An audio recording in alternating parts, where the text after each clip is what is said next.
રામ રામ ખેડૂત મિત્રો, હું વાત કરું ચેતેશ વાઘેલા અને તમે જોઈ રહ્યા છો ફાર્મિંગ ઇન્ફોર્મેશન. આપણી ચેનલમાં તમારું હાર્દિક સ્વાગત છે. મિત્રો, આ વખતે ચોમાસું થોડુંક મોડું આવ્યું છે. હવે આનું કારણ છે અલનીનો.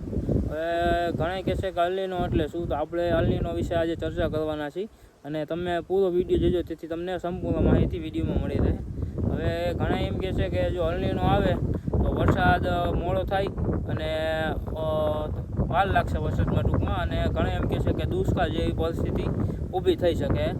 હવે આપણે સમજીએ કે અલનીનો ખરેખર શું છે.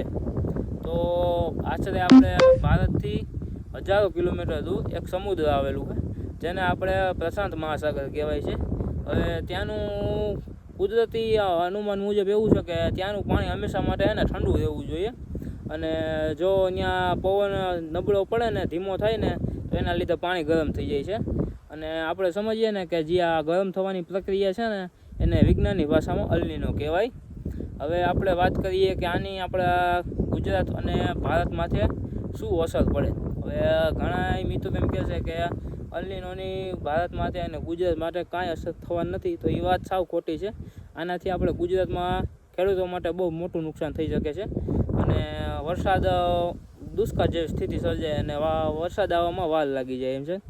તો હવે આપણે વાત કરીએ કે જો અલનીનો સર્જાય તો વાતાવરણ એટલે ટૂંકમાં આખી દુનિયાની પવનની દિશા બદલાવી નાખે. ટૂંકમાં એનું કામ આપણે ચુંબક જેવું છે કે જ્યાં આખી દુનિયાનો પવન હોય ને એની ગતિ ધીમી કરી નાખે. અને ટૂંકમાં અલનીનો એનું જે કેન્દ્ર બિંદુ હોય ને, એટલે ટૂંકમાં એનું સ્થિતિ પ્રશાંત મહાસાગરમાં, એટલે ત્યાં એની તરફ એનો આપણા ભારતમાં આવતા ચોમાસાનો પવન ખેંચી લે છે એ અલનીનો. એટલે આના લીધે ચોમાસું મોડું બે છે અને આપણા ખેડૂતો માટે થોડોક વરસાદ ઓછો થવાની સંભાવના છે, આવું વૈજ્ઞાનિક કહે છે. હવે જેવી ભગવાનની ઈચ્છા, વરસાદ તો થશે પણ ટાઈમ લાગશે થોડો ઘણો. અને બીજી વાત આપણે એ કરીએ કે જો ત્યાંનું પાણી આપણે વરસાદ આવવા માટે ને ટૂંકમાં પવન આવવો જોઈએ, પવનની દિશા એ ખેંચી લે છે. એટલે જો પવન આવશે ને વધારે તો ઠંડુ થશે અને વાતાવરણ સક્રિય બનશે અને બંગાળની ખાડીમાં સિસ્ટમ ઊભી થશે ટૂંકમાં. એટલે હવે આપણે વાત કરીએ કે જો ત્યાંનું પ્રશાંત મહાસાગરનું પાણી જો વધારે ઠંડુ પડી જાય ને, તો આનું ઉલટું થાય છે ટૂંકમાં. એને આપણે શું વાત કરીએ કે જો આવી રીતના ગરમ પાણી થાય ને તો વરસાદ ઓછો આવે, અને જો ત્યાંનું પાણી ઠંડુ થઈ જાય ને જાજુ, એટલે વરસાદ બહુ આવે ટૂંકમાં. એટલે આવી રીતના છે.